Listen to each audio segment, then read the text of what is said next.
Nous nous retrouvons pour la suite de notre émission sur le thème de la dénonciation des mots manipulés pour nous faire avoir des conceptions erronées d'économie de la politique. Et en fin de première partie, nous expliquions, Amilcar nous disait que dans notre esprit, on a fragmenté économie politique. Mais les réponses portées par nos personnes ressources montrent que justement, on ne peut pas faire d'économie si on n'a pas une vision politique au sens noble du terme. C'est-à-dire, qu'est-ce qu'on fait, à quelle force, à quel lobby il faudra qu'on s'attaque pour pouvoir aller de l'avant. Mais justement, même quand on fait ces efforts-là, on est tellement aliéné par le vocabulaire qui nous a été inculqué depuis tout petit qu'on se trompe de chemin. Alors, aujourd'hui, on va parler de ça, et notamment, je vais commencer avec la question de la démocratie. Alors, on nous dit non, ce pays-là n'est pas bon. De toute façon, il ne faut pas suivre son modèle parce que ce n'est pas une démocratie. Le Venezuela, ce n'est pas une démocratie, c'est une dictature. Cuba, ce n'est pas une démocratie, c'est une dictature. Donc, quelles que soient les expériences qu'il fait mettre gratuit, il ne faut pas parler de ça. On ne veut pas de dictature. On a intégré ces concepts-là, et puis il faut être laïque, et il faut qu'il y ait des partis politiques, etc. Alors, avant de lancer les échanges, je parle d'une information qui m'a alerté hier au soir. Vous avez entendu tout le monde dire que le Burkina Faso, la preuve que c'est une dictature, ils ont interdit les partis politiques. Tous les médias ont dit qu'ils ont interdit les partis politiques. Ah, oui. Même les militants disent, ouais, M. Bouklak, allez loin, il n'y a pas de interdire les partis politiques, il n'y a pas de démocratie. Sauf que aucun média n'a dit le deuxième volet de la loi. Pourquoi ils sont remplacés, les partis politiques? Est-ce que parmi les gens qui regardent l'émission, ou même nous qui sommes sur le plateau, nous avons entendu en quelque part dire pourquoi ça a été remplacé? C'est là que les mots manipulent. Alors, je vais vous le dire, il y a des grands meetings qui sont faits au Burkina Faso où on présente la loi et on dit, voilà, les partis politiques qui sont hérités du colonialisme, on a vu à quoi ça se donne, là, des combats électoraux, des corruptions, etc. Revenons aux formes précoloniales. Donc, redonnons le pouvoir au peuple. Ça veut dire les communautés qui se réunissaient pour dire ce dont on a besoin pour le développement, etc. L'État va vous donner des financements pour que vous puissiez vous réunir et appliquer une démocratie directe. Il n'y a pas un média qui a dit ça. Et puis on nous parle de liberté de la presse. Alors, c'est tout ça pour dire que nous sommes vraiment cadenassés par des mots, démocratie directe, dictature. En cours d'échange, on va préciser tout ça. Mais pour dire que, en plus, c'est à deux poids, deux mesures, parce que pour bien faire le travail, on donne le nom de démocratie, même s'il y a des crimes, des viols, etc., dès que les gens sont d'accord avec le pays impérialiste occidental. C'est-à-dire que les crimes qui sont faits par Ouattara, par l'autre là, Côte d'Ivoire et Talon, etc., mais il reste une démocratie, parce qu'ils sont liés. Alors, je voudrais, je ne sais pas qui veut commencer. Tiens, allez, Amilcar. Tu as envoyé. Oui, tu as envoyé un petit fion sur les. Tu as envoyé un petit fion sur. C'est pas les élections. Est-ce que ça veut dire qu'il faut supprimer les élections? C'est quoi la démocratie? Dis-nous ton sentiment sur tout ce que j'ai annoncé. Alors, tu as parlé du Burkina Faso. Je pense que c'est un très bon exemple. Et c'est d'autant plus un bon exemple pour nous que ça nous permet de voir jusqu'à quel point on est loin de ce type de capacité de décision. Le Burkina Faso, donc le capitaine Traoré est en train de mener une révolution sur la base de la prise de pouvoir par une institution militaire. Donc ça, c'est déjà important. C'est-à-dire que même si l'État burkinabé avait encore les institutions héritées des structures coloniales, ils avaient quand même des institutions. C'est-à-dire que, contrairement à nous, qui n'avons aucune institution nous appartenant, ils avaient quand même une armée, ils avaient quand même un système scolaire, etc. Et donc, il y avait déjà dans la conscience du Burkinabé le sentiment d'être dans son pays. Et ça, c'est déjà très important parce que ce sentiment patriotique-là, qui existe et qui sert de base aujourd'hui au soutien populaire qu'Ibrahim Traoré a pour mener cette révolution, eh ben, nous n'avons pas. Et nous n'avons que très peu parce que beaucoup encore de Martiniquais se visualisent comme étant intégrés à l'État colonial français. On est français, moi j'attends ça encore. Mon garçon était dans un rassemblement de lycéens où on leur faisait, on leur apprend des techniques de communication, de gestion de projet, etc. Mais tout ça est toujours dans le cadre de, eh bien, vous êtes français. Et cette histoire de vous êtes français là, c'est la première chose qui verrouille pour moi. Dans le narratif, on nous définit par rapport à une existence qui est différente de la nôtre. Nous sommes martiniquais. Et il faut repentir. Non, monsieur, nous sommes ultramarins. Nous sommes une région périphérique. Bien sûr, nous sommes tous cette chose. Mais moi, je suis fils de militants et de militantes. De militants qui militent, salut.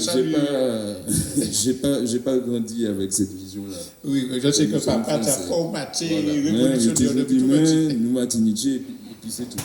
Donc c'est très important parce que la façon dont nous définissons va aussi orienter nos choix. Et il en est de même au niveau politique. Si on se définit comme des Martiniquais, eh bien, les choix que nous ferons sont des choix dans l'intérêt du peuple martiniquais. C'est ce que Ibrahim Traoré fait. Et pour ça, il y a une étape qui est indispensable, c'est qu'il faut qu'on se sépare de l'impérialisme. Ça veut dire qu'il faut qu'à un moment donné, il y ait une séparation claire et nette des intérêts impérialistes. Sans ça, tu parlais par exemple du droit de propriété, de la propriété de la terre par rapport au modèle agricole. Mais tant qu'on a ce type de droit de propriété-là, on ne va pas s'en sortir. Parce qu'il y aura toujours des gens qui auront un bout de terre qui va se diviser sur la génération d'après en 3-4 bouts de terre, sur la génération d'après en 12 bouts de terre. Sur une île de 80 km sur 40, comment tu veux maîtriser une politique agricole avec un morcellement de la propriété tel que c'est défini aujourd'hui? Ça ne pas dire que faut pas les mourir la terre, mais dans un pays comme le nôtre, il faut que les gens qui aient la terre soient ceux qui les travaillent. On ne peut pas se permettre le luxe, offrir le luxe capitaliste d'avoir de la spéculation immobilière sur nos terres. Ça ne fait aucun sens. Et il faut vraiment qu'on prenne le temps de s'asseoir. Et c'est ce qui va se faire. Par exemple, il y a des organisations qui sont en train de se rassembler pour ça, pour faire une remise à plat totale de notre gestion du foncier. Donc, effectivement, aujourd'hui, avec les frais structurels qui sont ceux des institutions dont on dépend, donc le rôle de l'État, les institutions de l'État dans la gestion du foncier, etc. Mais en tout cas, il y a une véritable volonté de beaucoup d'organisations martiniquaises, qu'elles soient issues de la paysannerie, de l'agriculture, je fais une petite différence entre les deux, et ou bien alors des sociétés militantes, d'organisations militantes et agissantes, tous sont en train de se rassembler pour se dire on ne peut pas quitter sa fête encore. On est vraiment aujourd'hui dans notre pays dans un état d'urgence, un véritable état d'urgence. Et donc la question de la vision politique, elle est aujourd'hui déterminante, la volonté politique. Et pour répondre à ce que tu disais sur les élections, moi jusqu'à maintenant, je ne vois pas de volonté politique. J'entends des paroles, je ne vois pas de volonté politique avec une vision politique chez les personnes qui sont élues ou qui briguent, y compris au niveau municipal, honnêtement. Parce qu'il est possible de mettre en place une politique souveraine dans une mairie. C'est possible. Très bien. Le maire a des leviers pour pouvoir agir sur son foncier, sur la façon dont l'éducation passe à l'école, donc sur les actions périscolaires. Il a aujourd'hui le pouvoir de commencer à agir. Moi, quand on a parlé de bagaille plate, de trucs qui sortent de réalités qui nous sont encore exogènes. Alors ça parle de choses floues, de recréation du lien social, de consolidation du tissu économique, Revitalisation des bourgs, etc. Alors qu'il n'y a pas cette vision. Et pour moi, par exemple, et je dis ça pour s'il y a des candidats au municipal qui écoutent, la première chose qu'il faudrait faire dans une mairie, c'est une brigade de la souveraineté alimentaire. Toutes les personnes qui sont là, dans leur maison là, et puis qui ne peuvent pas faire leur jardin parce qu'il y a une microplage, ou bien qu'il n'y a pas ça fait.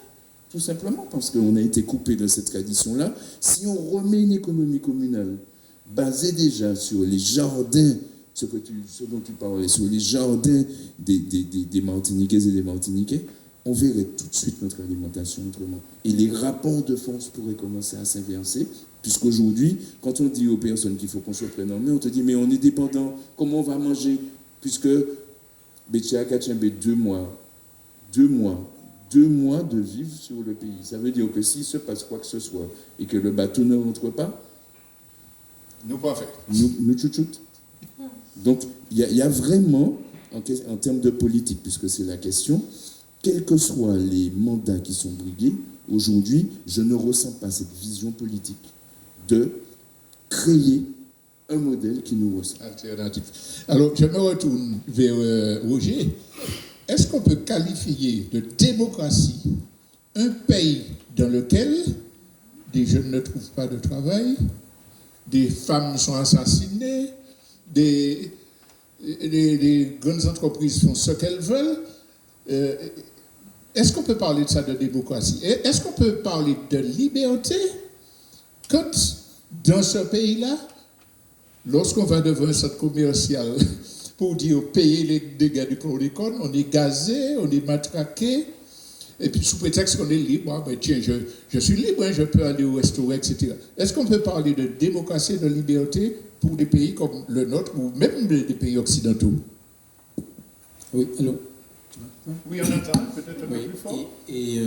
En fait, tu disais tout à l'heure là, tu parlais de l'aliénation en fait, des mots, des concepts et tout, etc. Bon. Et moi je disais aussi que, quels que soient les mots, les concepts ont des définitions qui sont précises. Bon, par exemple, la démocratie a une définition, donc, etc. Donc, le problème n'est pas dans le mot, mais c'est, comme je dis, je reviens toujours là-dessus, c'est-à-dire, d'une part, de l'utilisation qui est faite et de qui fait l'utilisation. Aujourd'hui, le constat qu'il faut faire, c'est que, contrairement, il y a quelques années de ça, je reviens toujours, peut-être c'est pas par rapport à du vécu. Donc, à l'époque où on avait 2 blocs, bloc soviétique, bloc capitaliste, etc. Donc, à ce niveau-là, donc on savait, les mots avaient beaucoup de sens. Les mots avaient beaucoup de sens. Bon, et justement, donc, on pouvait qualifier tel pays ou tel dirigeant par rapport à cette... C'était un peu plus clair. Aujourd'hui, bon, effectivement... D'ailleurs, si tu permets, on parlait de démocratie populaire et de démocratie occidentale. Exactement. Bon, et aujourd'hui, tu as même tous ceux qui se réclament démocrates, ou sinon tous les pays se réclament des pays démocratiques, quand on regarde, quand on mesure, quand on analyse en profondeur, même pas en profondeur, on écoute les informations simplement, si on prend un peu de recul, on se dit, mais attends, il y a un problème là, c'est une dictature, ça, c'est pas possible, comment on peut faire telle chose? Donc, dans un pays qui est dit démocratique. Donc la même question, par exemple, quand il disait que, déjà s'interroge sur ce que Traoré a fait chez lui, il faut se poser aussi la question, ce que Macron a fait chez lui aussi, par exemple. Avec les gilets jaunes et non, je ne vais pas jusque-là. Moi, je dis, par exemple, quand tu décides, tu vas verrouiller le système. Tu vas nommer des gens, parce que tu sais, là, c'est le débat actuellement. Oui. Donc, et ça la Cour des comptes, là, la exactement. Donc, tu vas nommer des gens qui sont intangibles. On va dire, quels que soient ceux qui vont arriver au gouvernement ou après, ils ne pourront pas faire, sauf si, comme je disais, je sais pas, sauf si ils décident de rechanger la Constitution. Donc, ce qui veut dire, alors, est-ce que, et pourtant, on est dans une démocratie, on est. Donc, c'est pourquoi je disais qu'en fait, c'est vrai que la problématique, en fait, c'est on a comment dirais-je, un foisonnement de l'idéologie qui fait que toutes les personnes avec on va dire autre chose, l'ouverture de l'espace de communication à tout le monde. Bon, puisque les gens qui ne travaillent pas sont chez eux. Bon, et chez eux, ils ont la télé. Et la télé, tu as des informations tout le temps. Bon, donc, et tu as des gens qui te racontent les mêmes choses tout le temps. Donc, à un moment, les trucs, tu répètes un certain nombre de choses qui passent. Bon, je regarde, il y a très longtemps, chez nous, les gens, quand les gens partaient en France, ils disaient, moi, quand il y a en Europe, c'est moi qui parti en France, etc. Bon, aujourd'hui, je écoute la radio, et hors du département. Et en France, celui qui est dans un département n'a pas qu'à dire qu'elle est dans l'Hexagone. Il peut aller, par exemple, à Paris, si il peut aller à Bordeaux, il peut aller en côté précis. Donc, il n'a pas qu'à dire qu'il est hors du département, parce que ça ne veut rien dire. Donc c'est pour ça dire, pour simplement dire qu'en fait, on est, comme il disait tout à l'heure, on est formaté par ce qui se dit de manière générale, c'est-à-dire en fait, il y a un milieu ambiant qui divulgue certaines informations, mais les mots, les concepts restent valables. C'est-à-dire que ça ne veut pas dire que la démocratie n'existe pas, et tout, etc. Bon, maintenant, quand on regarde, donc, quand tu prends par rapport aux exemples que tu dis, ça veut dire que, quel que soit le système, je prends l'exemple tout à l'heure des 2 blocs qu'il y avait, on savait comment le bloc était organisé, structuré. Donc aujourd'hui, quel que soit le pays, quel que soit le système de vote, il y aura toujours une organisation. Et l'organisation dépend de celui qui est au pouvoir. Bon, donc il décide un certain nombre de choses. C'est-à-dire soit par son Assemblée nationale, soit par des mesures qui vont être prises, etc. Mais on met en place une organisation pour répondre à soit des objectifs ou des trucs bien précis. Donc, ce qui veut dire qu'il n'y a pas... on ne peut pas dire que, celui-là est antidémocratique ou démocratique. Tout dépend, parce que tu vas regarder, quelle est la réaction des gens chez eux. Donc, si les gens acceptent ou n'acceptent pas. Donc, c'est ça qui est important. C'est-à-dire que, est-ce que les gens du Burkina Faso sont heureux ou pas heureux de ce qui se fait ou pas. Donc, pourquoi moi je pourrais qualifier ça d'antidémocratique ou de démocratique ou pas, par exemple, alors que je ne suis pas concerné directement. Donc, c'est pour cette raison que je dis, ce qui est important, c'est de voir, c'est les actes, les actions, etc. Et puis l'organisation. Puisque, quand tu parlais tout à l'heure, par exemple, tu vas faire une manifestation, on te dit que tu n'as pas le droit de faire, etc. Il y a un ordre. L'ordre est déterminé par qui? Donc, c'est une organisation qui est en place. On a mis des lois. La loi, elle est démocratique. On te dit qu'elle est démocratique parce qu'il y a X députés qui ont voté. Bon, mais maintenant, les députés, ils représentent qui ou quoi? Donc, je ne sais pas. Donc, c'est ça la problématique. C'est pourquoi les mots ne veulent pas dire, entre guillemets, grand-chose. Bon, mais ce qui est important, c'est comme je disais tout à l'heure, ce qu'on veut faire, ce qu'on va faire. Et tout. Bon, on peut décider, comme je disais tout à l'heure, tu peux décider que pour une raison X ou Y, je sais pas moi, imaginons, je prends l'exemple, on dit on ferme l'autoroute pour une raison X ou Y. Par exemple, on dit il y a trop de pollution, on ferme l'autoroute. Parce qu'on veut développer le cabotage, par exemple. On va fermer l'autoroute, etc. Mais on peut considérer que c'est un sentier démocratique et tout dépend de l'objectif qui est recherché dans l'action et dans l'acte. Donc, c'est pour cette raison la question du pouvoir. Le pouvoir, effectivement, c'est le pouvoir politique. Ça dépend des personnes, comme je disais, qui sont là, qui vont arriver. Alors, la question, c'est de savoir si effectivement, quand les gens, dans le cadre des élections, vont aux élections, qu'est-ce qu'ils proposent? Que veulent-ils? Aujourd'hui, le constat que moi je fais, c'est que, effectivement, j'ai entendu ça à la radio moi aussi, mais il y a une vérité aussi. À un moment donné, par exemple, le maire, en général, après l'approche des élections municipales, avait un rôle important dans la société générale, et il avait une place. Aujourd'hui, le maire, même si vous allez voter, vous allez voter, parce que, il faut voter, parce que, sinon, on va faire ça comme ça, mais, et les gens n'y croient pas, c'est-à-dire dans le discours. Donc, tu vois, donc il n'y a pas une adhésion particulière. Avant, on dit mais d'ailleurs, tu n'as qu'à voir le taux de participation. Exactement. Oui, alors, avant de questionner Jessica, je veux insister sur quelque chose dont tu as parlé. Avant, il y avait des ruptures idéologiques, démocratie populaire, Mais depuis la chute du mur de Berlin en 89, comme ils sont maîtres de toute la communication, il y a un travail qui a été fait pour diaboliser le marxisme, le socialisme, le communisme. C'est la pire des choses. Et même des gens qui étaient de gauche à l'époque, la meilleure des choses, c'est de dire, ah moi je ne suis pas marxiste, le socialisme, c'est pas bon. Le communisme, il faut se protéger pour être dans l'air du temps. Alors qu'en fait, ces mots-là, ce sont des mots qui appuient des analyses, des théories qui permettraient aux populations de comprendre le système. Donc, on va en reparler dans la dernière partie pour montrer la puissance de diabolisation qui est faite et qui agit sur tous. Et là, c'est là que je me retourne vers Jessica Lajeune, parce que vous n'avez pas connu le bloc de l'Est, le communisme, les révolutions de la SWAPO. Vous avez connu le monde des médias, de la communication, de l'auto-entreprise, etc., et de l'individualisme. Alors, la question que je te pose, comment tu conçois la liberté individuelle du jeune et la place que ça doit avoir dans l'obligation de suivre les règles communautaires? Je ne sais pas si ma question est trop compliquée, trop embêtante, mais ça veut dire qu'avant, tout le monde n'était qu'à accepter sa peuple dans la famille, on acceptait globalement, mais maintenant, avec la nouvelle idéologie, le jeune dit « je suis ». Je ne veux pas rentrer dans un parti politique, je ne veux pas être récupéré, etc. Et je dois réaliser mes rêves, je dois construire mon entreprise, je dois devenir star de football. Comment vois-tu ton rapport de liberté individuelle par rapport à la communauté de notre pays? Alors, ne vous fâchez pas, mais il a raison. Nous sommes là pour ça. Il a raison, je suis et je dois être.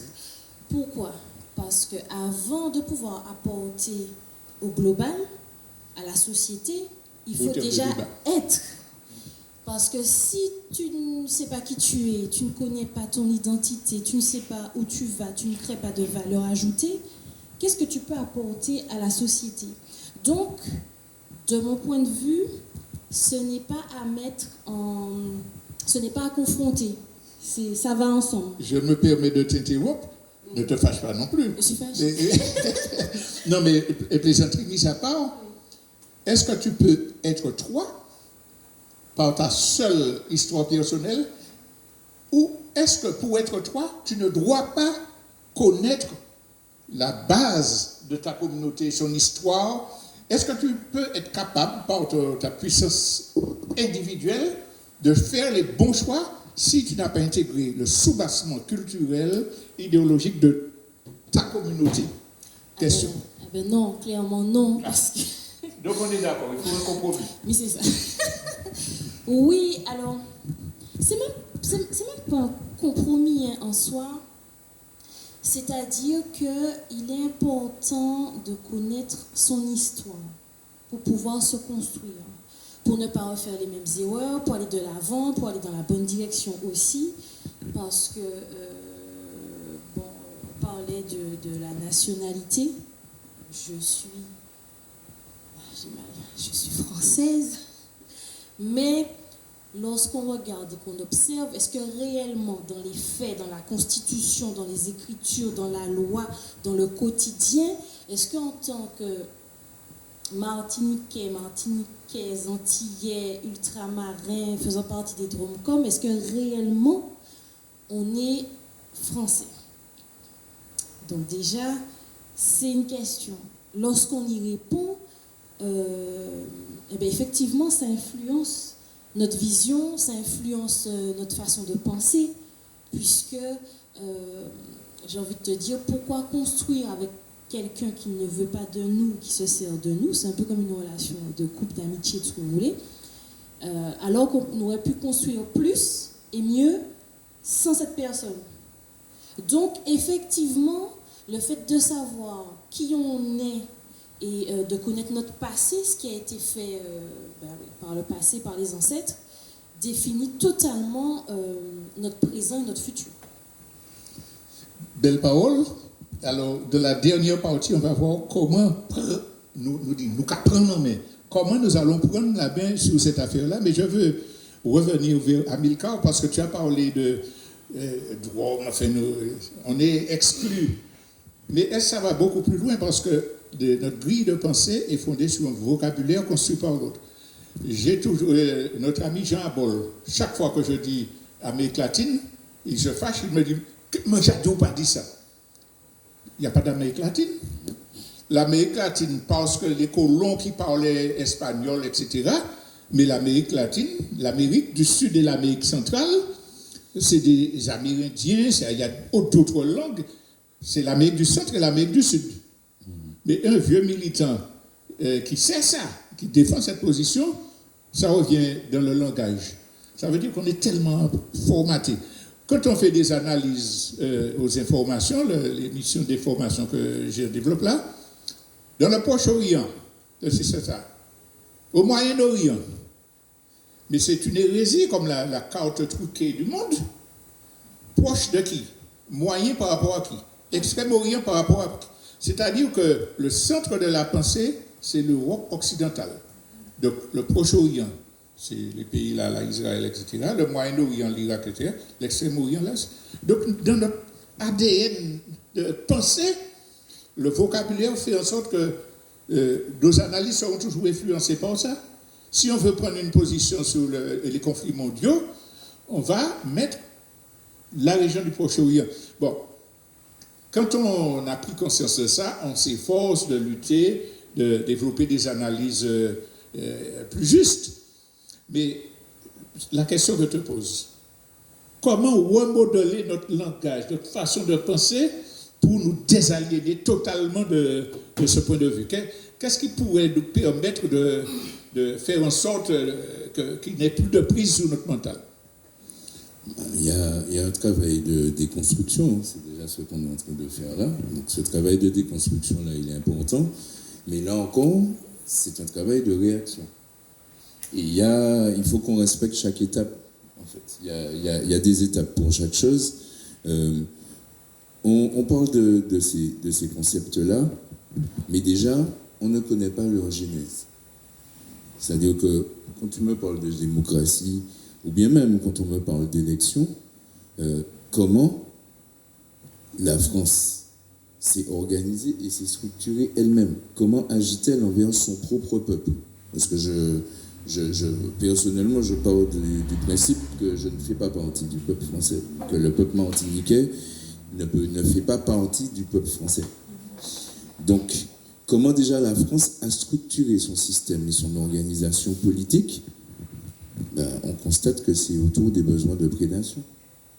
On constate que c'est autour des besoins de contrôle. Lorsque, après 1870, la Troisième République s'est mise en place, le but était pour une société, pour une organisation, pour un lobby spécifique de bourgeois, très clairement, de prendre la main, et pour ça, ils ont utilisé quoi? L'école. Ils ont utilisé l'école de Jules Ferry. Donc, on a commencé à dire, mais oui, la France est une et indivisible, et donc les Bretons, les Occitans, etc., on va éliminer leur culture pour aller vers une culture Excuse-moi de t'interrompre une toute petite partie sur Jules Ferry, parce que oui, il se centralisait, mais même là, en faisant l'éducation de tout ce peuple français sous leur domination, ils excluaient, parce qu'on a demandé à Jules Ferry, est-ce qu'il fallait généraliser les écoles dans les colonies? Il a répondu, on ne mélange pas les torchons et les serviettes. Oui, mais c'est pour... Là, je parlais bien des Français. J'ai profité pour glisser, l'information sur Jules Ferry, le scélérat. Bon, continue, excuse-moi. C'est une grande famille, le scélérat. Et donc, eux-mêmes, vis-à-vis d'eux-mêmes, ils ont appliqué une politique de centralisation pour tuer ce qu'ils appelaient les régionalismes, etc. Donc, si vis-à-vis d'eux-mêmes, puisque on sait que la mentalité coloniale induit toujours une classification des individus selon leur race. Donc c'est eux qui se voyaient à l'époque comme étant supérieurs, appliquaient déjà cette stratégie de maîtrise et de centralisation sur leur propre population. Qu'en est-il de nous? Qu'en est-il de nous dans les colonies? Parce que jusqu'à maintenant, le français moyen qui vit en Martinique, il continue à nous visualiser comme une colonie. Il ne nous dit pas vous êtes martiniquais, il dit vous êtes français. C'est la France ici. C'est aberrant comme perspective. La France, c'est quand même un endroit précis sur la terre. La Martinique en est un autre. Et la population française est une population. Et ils voient bien quand ils arrivent ici qu'ils n'ont pas envie de se mélanger à nous, qu'ils ont envie de rester entre eux. Donc ils ont bien la conscience d'eux-mêmes. Et j'en reviens à ce que tu disais tout à l'heure, effectivement, sur le fait de se construire en tant qu'individu. Les Français ont la conscience d'eux-mêmes. Nous sommes toujours dans des questions identitaires à essayer de savoir toujours qui nous sommes. Et ça, c'est inhérent même à la colonisation. Ça agit comme ça sur nous, ça agit comme ça en Afrique, ça agit comme ça en Inde, ça agit comme ça en Chine. Il a fallu, par exemple, que Mao fasse un travail extraordinaire pour désaliéner culturellement, alors qu'il n'avait même pas eu le même niveau de colonisation que nous, pour désaliéner la population de l'influence occidentale. Donc, il y a un vrai travail à faire de redéfinition de qui nous sommes. On ne peut pas se regarder par rapport à ce que les Français ont défini que nous sommes. Et d'autant plus que,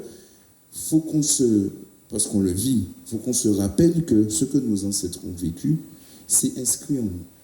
Il s'est transmis, il s'est inscrit en nous. Cette violence, cette déshumanisation, c'est inscrite en nous. Et aujourd'hui, on a encore cette incapacité de travailler ensemble. Par exemple, donc de se faire confiance. Donc ce rapport à nous-mêmes, voilà, et ce rapport à nous-mêmes, quand tu disais qu'il y a un environnement, moi je ne suis pas nostalgique de l'environnement de notre pays, d'il y a des générations. Je ne suis pas nostalgique, par contre, c'est ce qui m'a construit.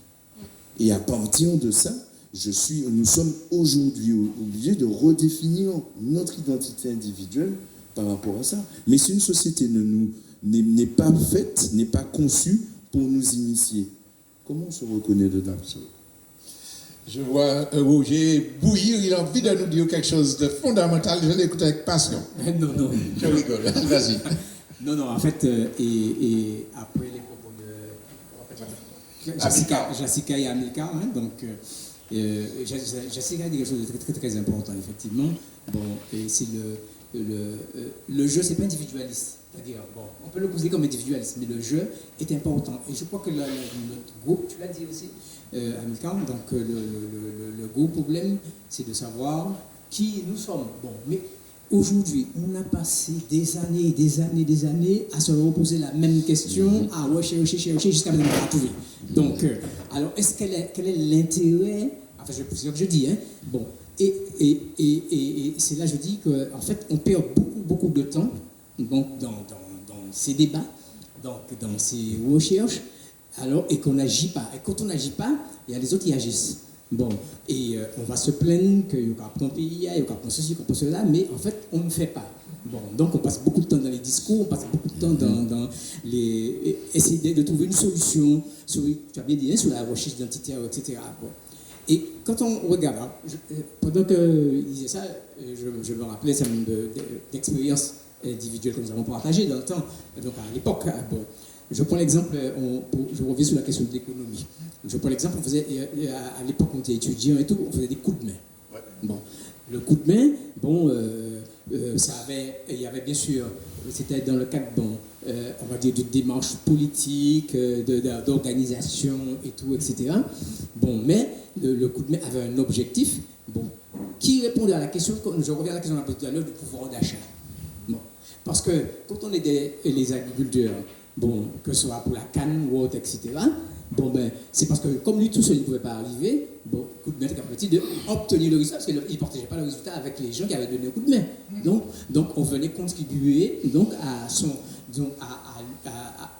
niveau de revenu. Et c'est pourquoi je disais tout à l'heure, bon, effectivement, bon, que si en fait, pour moi, c'est de revenir terre à terre. C'est-à-dire de regarder, bon, ben, concrètement, ce qu'on peut faire, ce qu'on ne peut pas faire, etc., de mettre par là, de mettre par là.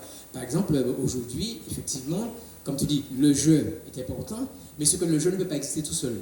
Donc, et on a besoin de collaboration, on a besoin de se regrouper. Il doit être dans le nous. Exactement. jeu de Oui, jeu. mais il y a le nous à construire. Mais le nous à construire, Voilà. ça peut être de petits groupes, petit par petit, par petit, ne serait-ce que sur, je pense la question économique, hein. On veut faire quelque chose, un petit groupe va se mettre ensemble, etc. Et alors, quand tu regardes les concepts coopératifs, ça existait, tout ça.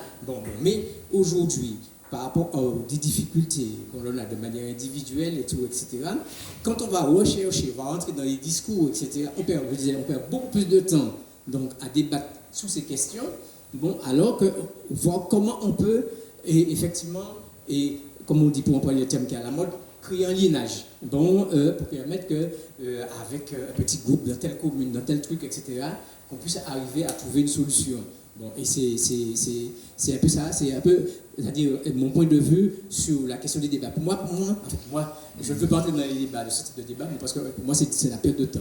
Mais ça ne veut pas dire que c'est inutile. Voilà. Alors, justement, tu m'as donné une belle pioche là pour la question du temps perdu sur le débat qui nous coupe de la pratique, mais qui nous divise.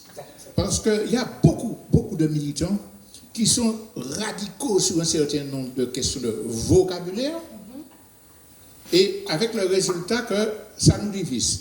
Je prends le cas du mot créole.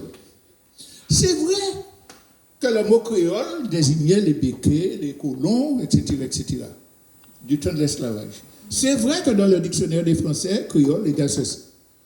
Mais le mot, comme tous les mots de toutes les langues du monde, évolue.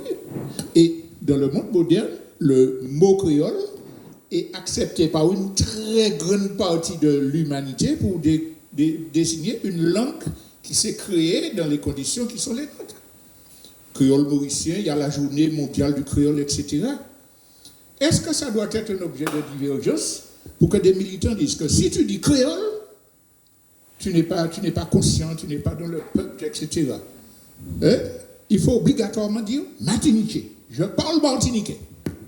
Au lieu de dire je parle créole. Sauf que le mot martiniquais, qui l'a créé, d'où ça vient? C'est Colomb qui vient, il va dire qu'on est dit non martinina.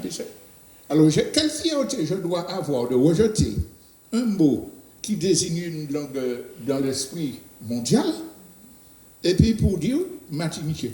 Si la personne veut le dire, ça ne me pose aucun problème. C'est une façon d'affirmer.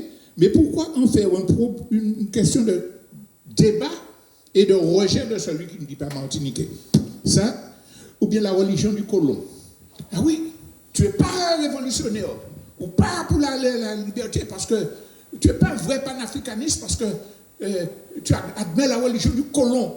Mais bon, la religion du colon, ce n'est pas la religion du colon, c'est une religion qui est née sous l'Empire romain, qui a évolué, qui a donné des sectes, et que la majorité de notre population a adopté et adapté à sa culture, tellement que quand on chante Noël, Jésus qui n'est chanté, mais Joseph Téboulé, donc il l'a mis à sa sauce. Pourquoi je vais chercher des divisions avec le reste de mon peuple qui croient dans des religions qui sont venues parce que ce sont des esclavagistes qui l'ont imposé? Ce sont des faux débats et des éléments de division.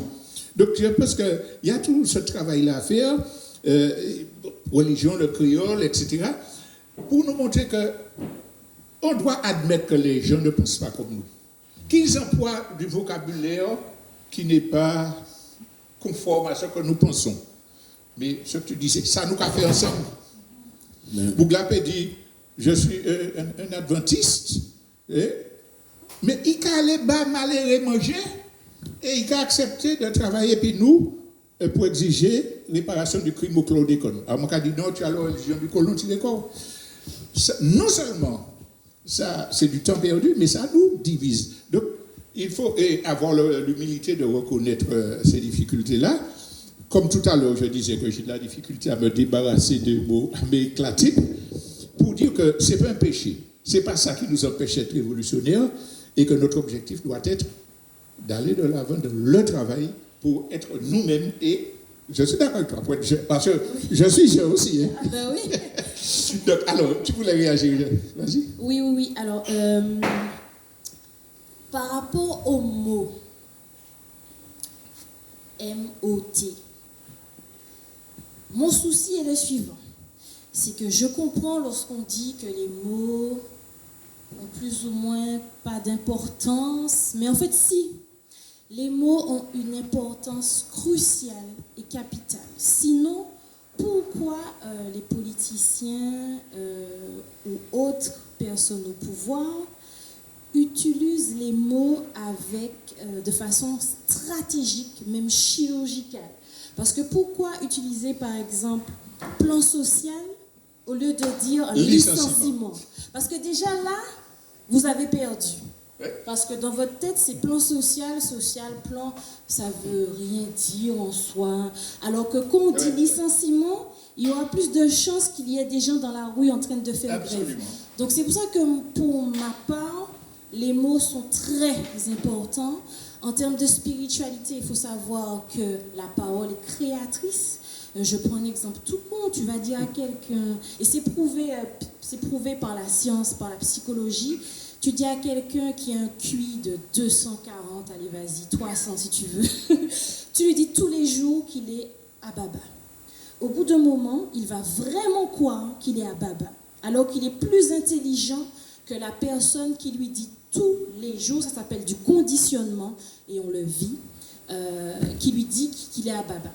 Et si cette personne-là n'a pas un déclic ou n'a pas son esprit critique, donc c'est pour ça que nous devons conserver notre esprit critique en tout temps, en tout lieu, qu'il y ait des images ou pas, si cette personne n'a pas cet esprit critique-là, eh bien, elle va croire toute sa vie qu'elle est bête, alors que c'est totalement faux.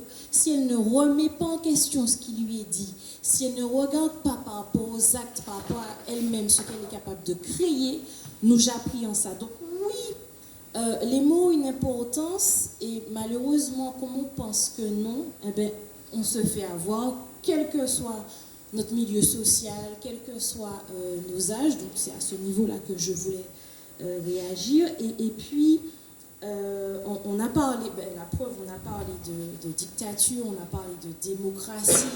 Alors je vous laisse aller faire vos recherches dans le dictionnaire, ce que ça veut dire concrètement une démocratie, parce qu'en réalité, une démocratie, ce n'est pas équitable. Parce que, je ne sais pas, tu donnes le même morceau de pain à un enfant, je ne sais pas, de 6 ans, et puis un adulte un adulte tout court, on s'en fout de l'âge, un adulte. Tu penses vraiment que le même morceau de pain va remplir peut-être que l'enfant aura trop et l'adulte n'aura pas assez. Mais on est dans une démocratie, attention. Tandis que si on est dans l'équité, on va donner le morceau de pain dont l'enfant a besoin. Donc si c'est ça, on donne ça à l'enfant. Et si c'est à l'adulte, on lui donne plus. Et là, c'est équitable. Et là, on commence à parler et à agir correctement. Parce que pour moi, c'est ça la démocratie. Donc assez souvent, on dit, ah oui, c'est pas comme on veut. Non, sachez ce que ça veut dire. Donc au final, lorsque je regarde comment les politiques et autres agissent, au final, eh ben oui, good job, ils font leur travail. Ils font leur travail.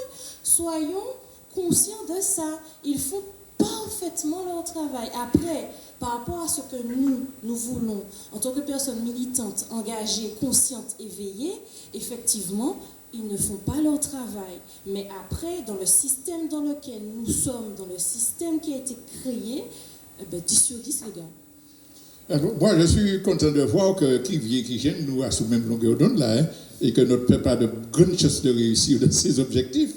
Je commence par cette dernière partie, égalité et équité de la vie courante. Et pour faire la liaison avec les élections, les élus, les hommes politiques. Tout le monde a le droit de se présenter aux élections. Oui. Mais tout le monde n'a pas des millions d'euros pour faire de la campagne, pour payer des malfaiteurs pour casser les confiances des autres, etc. Tout le monde n'a pas possibilité d'aller dans les empires médiatiques pour manipuler, mentir. Il y a un exemple très, très actuel là. La campagne contre LFI. Et puis, Hassan. C'est effrayant. Prenons cet exemple de démocratie-là. LFI est arrivé, fait le nouveau Front populaire, arrivé premier aux élections législatives. Normalement, on devait avoir un premier ministre qui applique son programme. 3 ans après, on nous donne le budget le plus scélérat du monde Parce qu'il y a des moyens dans la Constitution de dire ferme ta gueule. Et puis on continue. Elle a fait comme Mélenchon peut être président. Mélenchon, salaud, Mélenchon. Elle a fait antisémite, au point que Hassan va faire un meeting. Des néofascistes viennent casser son meeting. Il y a une bagarre et il y a un jeune qui est mort. Tous les titres, dans le meeting de Hassan, on a tué un. La preuve, c'est que LFI est contre la liberté, etc. Mais c'est de la dictature, c'est du Goebbels, c'est tout ce qu'on veut. Mais ça, c'est un exemple de comment ça fonctionne. Donc, il n'y a pas d'égalité démocratie, mais il n'y a pas non plus d'équité. Donc, c'est un système à revoir. Mais je reviens encore sur un autre aspect qui a été développé concernant dis-moi, tu as développé tout à l'heure l'importance des mots. Ouais. L'importance des mots, merci. Amilcar, l'importance des mots. C'est bien, tu suis. Vous savez ce qui veut dire que tu ne sais pas. Donc, l'importance des mots. Quand tu as dit, tu as parlé de Parole créatrice. non, tu as parlé d'une expression qui dit licenciement remplacé par plan social. Plan social. Imagine-toi que quand tu as dit ça, il y a une image qui m'est revenue et qui date de peut-être 40 ans. Grève du bâtiment. Des centaines de gens, ouvriers, là, grève dure dans la cour de la maison des syndicats. Et il y a deux journalistes qui sont aujourd'hui très célèbres, très connus, de très niveau, qui arrivent, et quand j'arrive, je vois que tous les bonhommes sont autour d'elles, en train de les insulter, et presque à venir les secouer. Alors, je fais la foule, et je vais m'inquiéter. Je dis, qu'est-ce que c'est passé? Ils ont dit à ces démontants-là, à un journal télévisé, ils ont dit que nous prenons le peuple en otage. Alors, je leur dis, mais pourquoi tu as dit ça? Tout journal, parce qu'ils ont conditionné, ils ont aliéné, c'est pour ça qu'ils disent ça. Mais si ils ont agressé, ils ont dit, ils sont contre la liberté de la presse, ils ont continué. Alors, ils ont parti. Et donc, les deux journalistes, ah non, on fait notre travail. Il m'a dit, non, venez puis moi. Et il m'a dit, vous avez dit, on prend un otage. Est-ce que vous êtes conscient qu'on dit ça dans tous les médias? D'où ça vient? À partir de quel moment on a dit ça? Mais c'est une cellule qui a décidé que voilà, on va combattre les syndicats en disant ça. Donc, si vous êtes prêts, on se rencontre, on fait une réunion sur ça. Quand tu as dit ça, donc, prendre les gens en otage et les usagers en otage, ça fait systématiquement. C'est dans la même nature de ce que tu dis. Mais oui, parce que pourquoi utiliser ce mot précis? Parce que c'est un mot qui est fort. Otage, parce qu'avant ça, il y a eu des terroristes qui avaient tué des otages. Donc, on met dans la tête des gens que ce sont des terroristes. Et donc, il y a tout un vocabulaire. Il faut savoir, justement, il faut le dire, que les grandes entreprises, les multinationales, les partis politiques capitalistes bourgeois, ils ont des experts en communication qui se réunissent, qui sont payés très cher pour dire quel mot il faut dire, comment il faut présenter ça pour discréditer. Maintenant, tu n'as pas le droit de soutenir le peuple palestinien qui est massacré parce que tu es antisémite. Si tu dis, je soutiens, je dénonce le génocide, tu es antisémite. Et Macron a même proposé cette semaine de mettre dans la loi que dès qu'on critique Israël, on soit privé de droit de vote, de ses droits civiques. Bon, je ne vais pas plus loin. On va faire encore 5 minutes sur ce thème-là. Pause musicale et on va prendre la dernière partie. Alors, là, on a parlé de la manipulation sur le plan politique. On avait tout à l'heure parlé sur la manipulation au niveau économique. Et Amilcar a parlé tout à l'heure du rôle de l'éducation pour conditionner les gens dès l'école.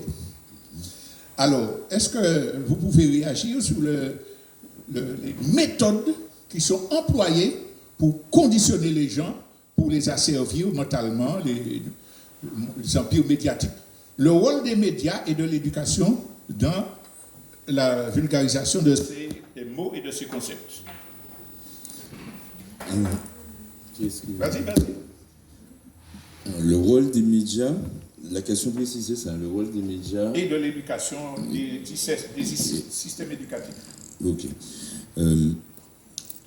Étant donné, comme il disait, qu'il y a toujours des décideurs, l'éducation nationale dans un pays, elle sera toujours l'outil du pouvoir politique pour pouvoir mettre en place une culture populaire. Et une culture populaire qui passe par une connaissance populaire. Il y a des exemples intéressants. Par exemple, en Bolivie, le président de Bolivie a décidé de confier à Elon Musk l'éducation nationale de son peuple.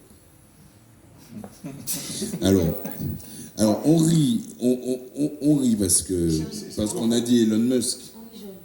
Oui, jeune, parce qu'on a dit Elon Musk.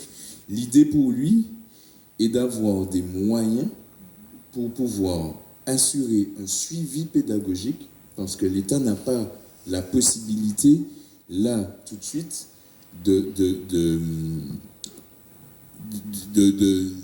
n'a pas les moyens en termes de personnel de pouvoir assurer correctement un suivi scolaire pour les enfants de Bolivie. Donc, il a décidé de recourir à l'intelligence artificielle pour suivre chaque profil d'enfant et donc de s'appuyer sur ça. Alors, on nous dit que ça capacite dans le futur.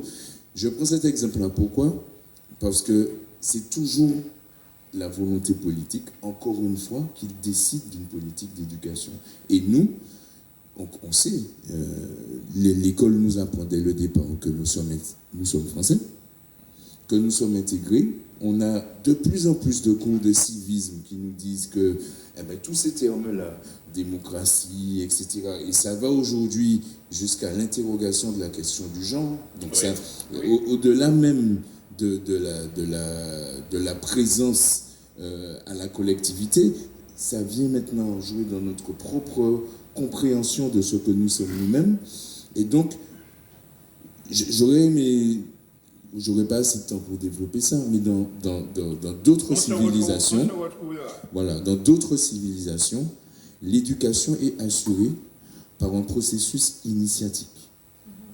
Ce processus initiatique permet à la personne tout au long de sa vie de se redéfinir par rapport à son environnement. Donc c'est l'environnement qui forme. C'est très simple. Si nous voulons commencer à éduquer nos enfants selon des narratifs qui sont les nôtres et qui nous permettront de produire des résultats et des actions différentes, il faut, dès le départ, mettre en place des programmes scolaires. Et c'est là qu'il joue. C'est très exactement là qu'il joue, puisque nous n'avons pas la main sur cet aspect-là. Le recteur est français. Lorsqu'on veut proposer des modifications, des amendements au programme pour pouvoir parler de notre réalité, on nous dit arrêtez là. Donc, c'est de là que proviennent déjà les différents narratifs qui seront ensuite relayés par les médias. Et il y a une espèce de va-et-vient permanent. La maîtresse de ma fille, comme activité scolaire en novembre, leur a proposé de récupérer tous les prospectus que les béquets mettent dans nos boîtes aux lettres pour les jouets et les jeux, donc tous les prospectus commerciaux de promotion, etc., de récupérer ça, de faire du découpage pour pouvoir dire ce qu'ils voudront pour Noël. Donc, l'école, qui est censée permettre à nos enfants de poser les cadres de la structuration de la réflexion, propose aujourd'hui à nos enfants de faire du découpage de produits de consommation trouvés dans leur boîte aux lettres pour pouvoir se projeter vers quelque chose qui leur plaît. Donc la notion de plaisir, l'école intègre aujourd'hui que la notion de plaisir est associée à la notion de consommation. Donc la question de l'éducation, elle est fondamentale parce que ces narratifs-là se mettent en place dès le plus jeune âge. En Afrique, on dit, c'est lorsque l'argile est molle qu'elle se sculpte le mieux. Et donc ça commence là. Et donc aujourd'hui, on voit bien que les médias, les réseaux sociaux et l'éducation nationale française, eh ben, globalement, alors attention, hein, je tiens quand même à apporter mon respect à tous les instituteurs, professeurs des écoles, professeuses des écoles martiniquaises et martiniquais qui essaient de faire un travail au-delà des institutions pour ancrer les enfants dans leur pays. C'est pas d'eux que je parle là. Oui. Je parle d'une masse rencontre de professionnels qui vont se contenter de suivre parce que c'est peut-être pas leur vocation, parce que les vices du système ont fait qu'ils ont choisi cette profession-là pour pouvoir trouver un travail. Parce qu'il faut être noté par l'inspecteur qui regarde si on applique. Et si on applique le règlement. Donc derrière ça, la question de l'éducation en elle-même, c'est la clé pour demain. Et pour ça, pour aujourd'hui, eh ben, il faut déconstruire et il faut que les adultes qui éduquent les enfants pratiquent et vivent cette reconstruction. Roger, si tu veux réagir sur le thème, après Jessica, et puis je vais conclure sur cet aspect-là pour qu'on passe à la phase conclusion. Oui, en fait, sur la question de l'éducation, c'est que, comme je disais tout à l'heure, quel que soit le système, hein, tout fait partie de l'organisation, puisque effectivement, l'objectif étant donc de faire fonctionner le système d'une manière ou d'une autre dans un sens ou dans un autre sens. Donc, ça fait partie de l'ensemble des moyens qui sont mis en œuvre. Donc, l'éducation, ce sont des vecteurs. Donc, de même manière, comme tu disais aussi, que bon, comme tu l'as dit, bon, tu as des enseignants qui, au-delà de ce que le système leur demande, donc font des choses pour permettre aux enfants de s'approprier un certain nombre d'outils proches d'eux, de leur histoire et tout, etc. Donc, il y a des choses qui se font. C'est comme je disais tout à l'heure, c'est la même chose, c'est toujours, entre guillemets, c'est dans la résistance. Donc, tu vois, c'est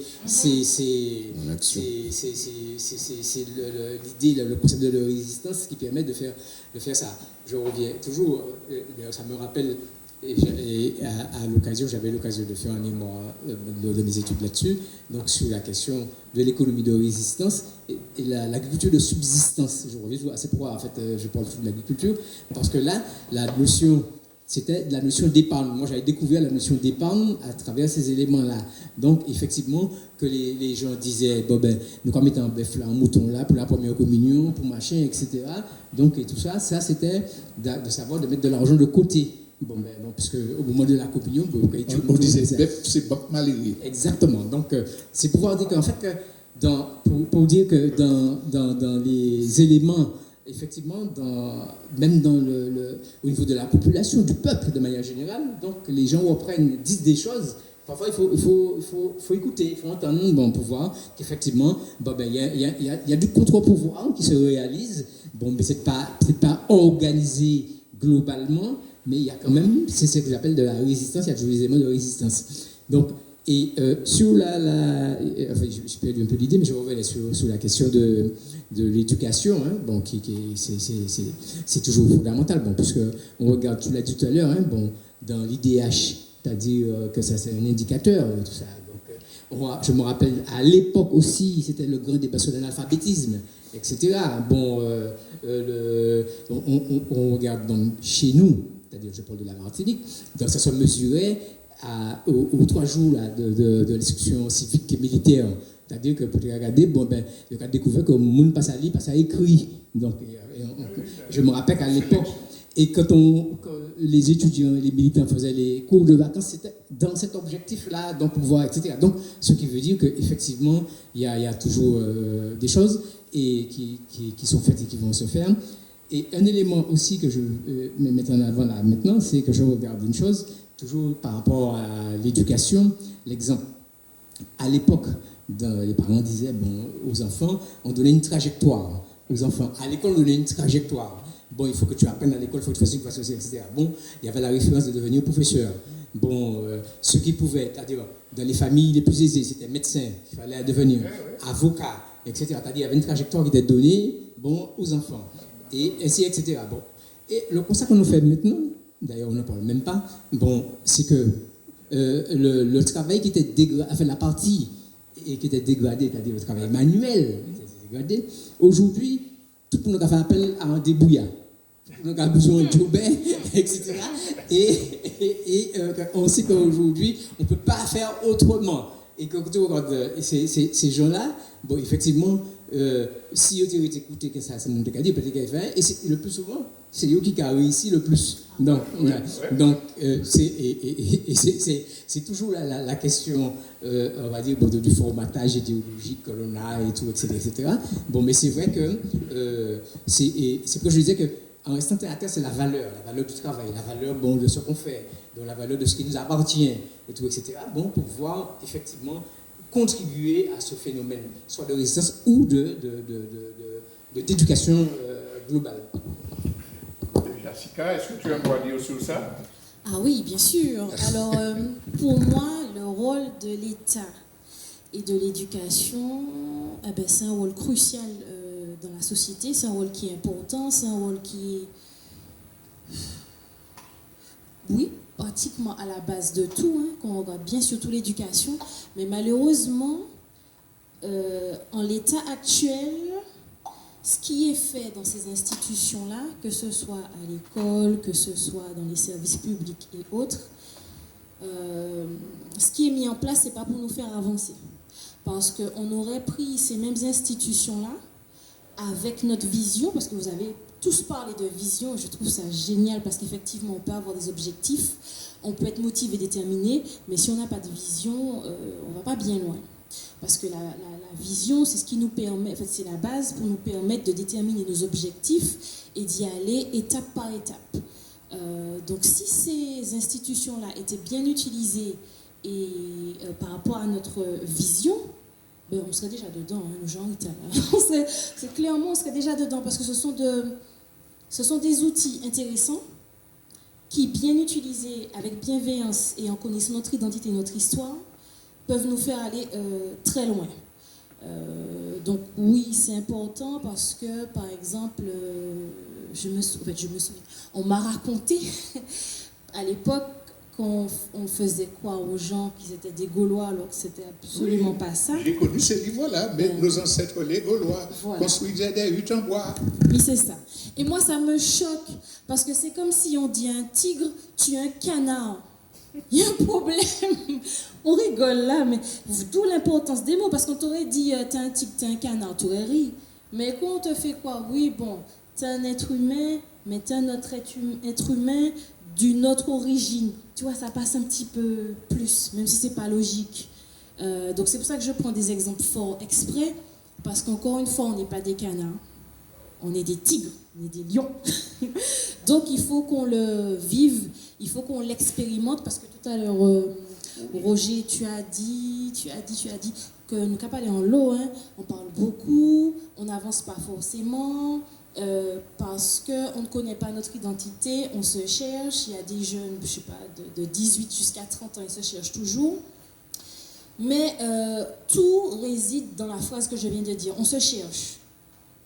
Ça veut dire quoi? Est-ce que vous vous cherchez? Le mot chercher a son importance. Je me cherche.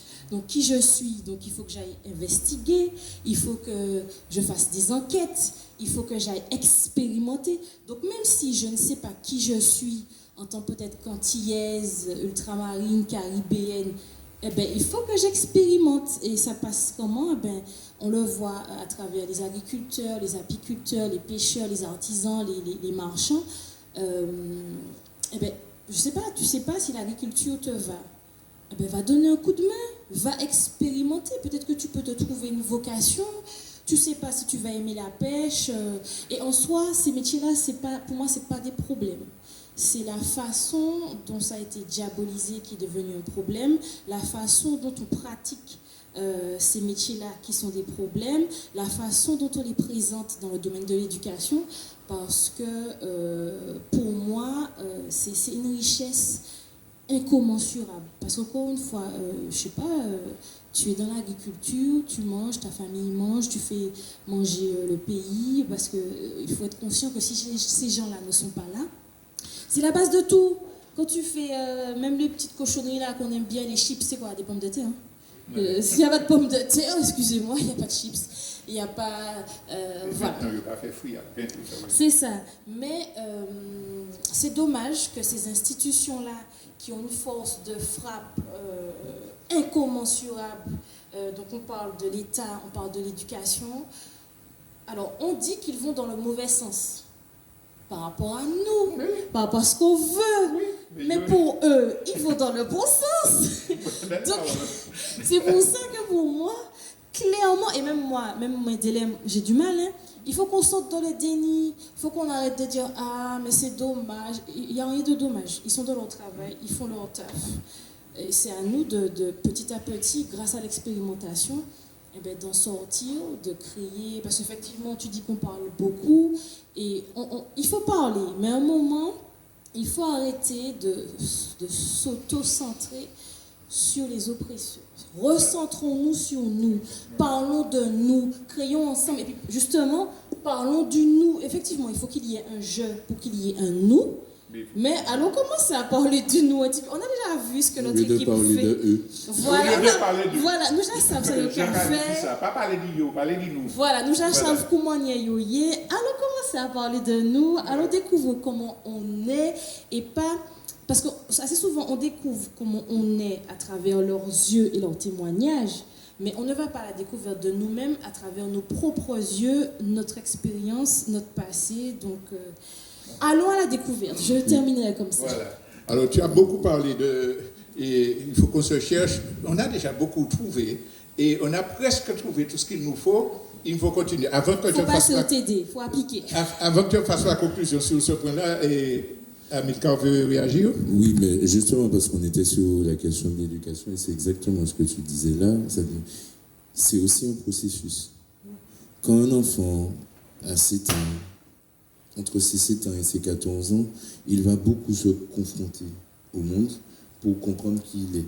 C'est un processus. Là, comme tu dis, Robert, moi je pense que nous vivons au moment que nous avons assez gardé comment il y a notre laïe, comment il y a considéré nous. Maintenant, il faut qu'on agisse. Et là, on passe dans cette phase où c'est notre moment. C'est vraiment notre moment. On arrive en tant que peuple, on arrive au moment où on peut prendre nos responsabilités de la même façon que quand tu sors de ta famille, tu quittes ta famille et tu deviens la personne que tu veux être. Ce mécanisme qui est individuel se reproduit à l'échelle d'un pays. Il est pour nous le moment maintenant de choisir et de définir et de faire et d'agir pour construire le pays que nous voulons. Alors, on a beaucoup parlé d'éducation et tout ça. Et en tant qu'ancien enseignant, 38 ans dans les boîtes successives, je peux donner un certain témoignage. Je commence par ce que tu as dit. Il y a énormément d'enseignants, d'instituteurs, d'institutrices qui font le mieux possible. Et je pense aux anciens, à l'époque on apprenait, aux ancêtres gaulois, ils étaient qu'à dire bon ça, mais ils étaient qu'à faire ça, vous Martinique. Je pense au livre de Cressla en histoire. On a résisté, on a bien résisté. Et c'est vrai qu'il y a une peur de l'inspecteur qui commence à diminuer. Mais il y a beaucoup de gens. Alors, oui, on peut résister de l'intérieur. Il y a des conditions, c'est qu'il faut déjà qu'on sache. Si on ne sait pas, si on ne connaît pas, on ne fait que ce que l'école normale nous a montré de faire. Mais quand on a la chance d'être militant et qu'on fréquente tout ça, on enseigne.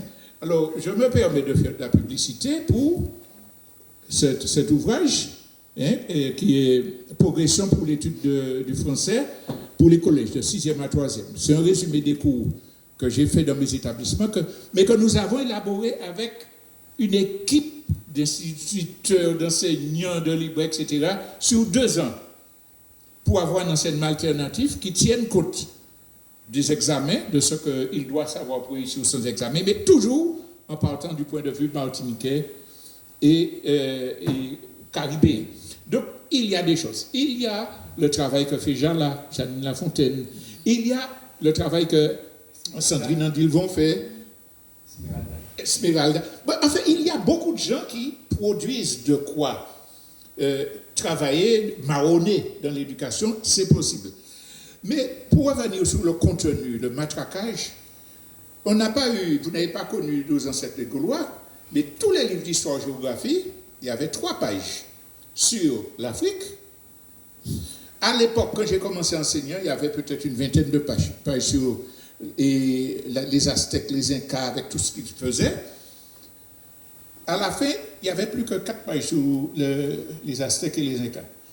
Et sur tous les livres, sans exception, qui parlaient de l'Afrique, des photos de petits enfants avec des mouches sur le nez, qui meurent de faim, et puis l'aide au développement.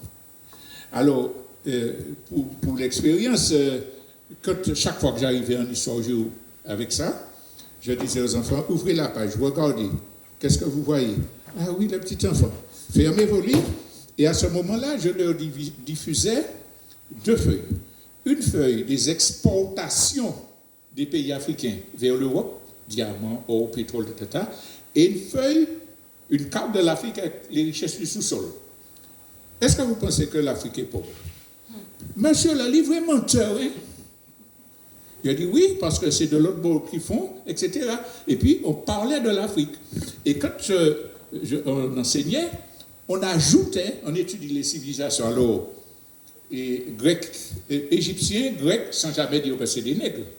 Soit dit en passant, j'ai retrouvé les photos originelles des objets qui sont dans les musées du Caire, où on voit que les Égyptiens noirs, les statues, tout, et sur les photos, ils sont peints en blanc, en rose, quoi.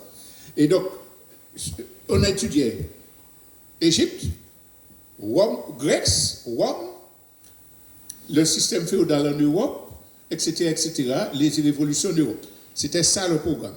Eh bien, j'ai changé ma progression par rapport à l'éducation nationale.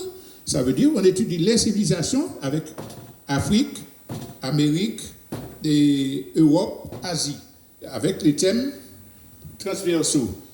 Et donc, les enfants se retrouvaient. Donc, un inspecteur ne peut pas venir te dire pourquoi tu as fait ça si tes élèves connaissent leur programme et réussissent à leur examen. Donc, la résistance est possible à condition qu'on soit soi-même irrigué des connaissances. Et puis, dans les derniers ouvrages là, la pensée république, laïque et liberté individuelle, j'arrive, je l'ai déjà dit sur la radio, mais c'est quand même assez important pour que je le dise, tu as fait allusion à ton enfant. J'arrive dans une 6e, on nous dit voilà un nouveau livre pour l'éducation civique. Ah oui, désormais c'est ça, parce que tous les 2 ans, il faut changer les livres pour permettre à l'édition de faire de l'argent. J'ouvre et chapitre 3 sur la liberté sexuelle en 6e. Et avec un paragraphe en gras, il faut respecter les choix sexuels de tout le monde. 6e. J'ai présenté les enfants, lisez ça. Est-ce que vous pensez que des enfants de 6e sont intéressés et concernés par ça? Ah non.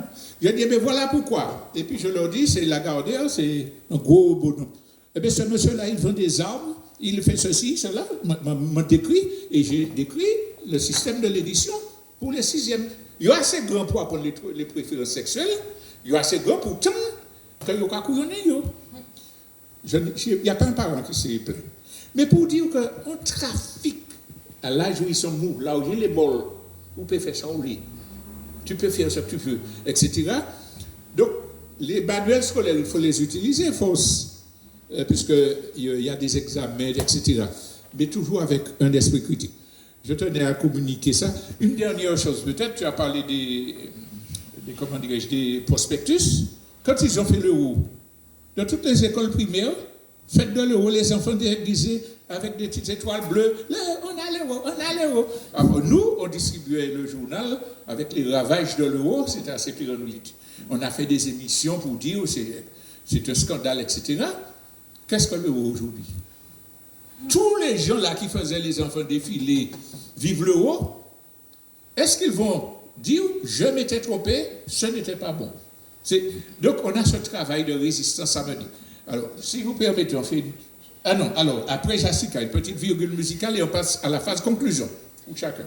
Oui, pour rebondir rapidement sur ce que tu as dit, alors déjà c'est beau parce que pour moi, être militant, aimer son pays, c'est agir à tous les niveaux. Déjà là, en tant que professeur, un professeur qui fait ça, franchement, il a tout mon respect parce que c'est pas évident. Mais il faut le faire. Et puis, j'ai envie de dire, il ne faut pas compter uniquement sur les professeurs. Alors c'est vrai que les parents doivent travailler, qu'ils ont leurs problématiques, etc., mais ça doit aussi être fait dans le cadre familial, dans le foyer. Il faut parler à l'enfant, il faut l'éduquer, il faut lui donner ce savoir parce que moi, quand je reprends mes cours d'histoire, on parlait que de l'esclavage, à tel point que j'en avais marre. J'en avais marre, c'était devenu une torture, clairement, pour moi, d'aller en cours d'histoire, parce qu'on parlait on parle de mon histoire, de notre histoire, et on parle que des choses péjoratives, négatives. On parle que comment dire, de l'aspect négatif de notre histoire, alors que d'où l'importance, encore une fois, de connaître son histoire. Certains d'entre nous, pour ne pas dire pratiquement tous, on est descendants et descendantes de guerriers, de guerrières, de rois, de reines, et ça, on n'en parle pas. Et ils savent Pucci, le café comme ça. Donc, encore une fois, il y a des livres, il y a de très beaux ouvrages, il y a des gens qui font des événements culturels de qualité. Emmenez vos enfants là-bas, y allez. Donnez-vous les moyens de connaître votre histoire dans toute son entièreté, dans tout son ensemble, parce que là, ce qu'on apprend en cours, et s'il n'y a pas des professeurs militants engagés comme toi, par exemple, eh bien, malheureusement, on n'apprend même pas un tiers, pour dire en créole, même pas un petit zizine nous qu'à apprendre en l'histoire. Voilà. Alors, virgule musicale et on va faire la phase conclusion après.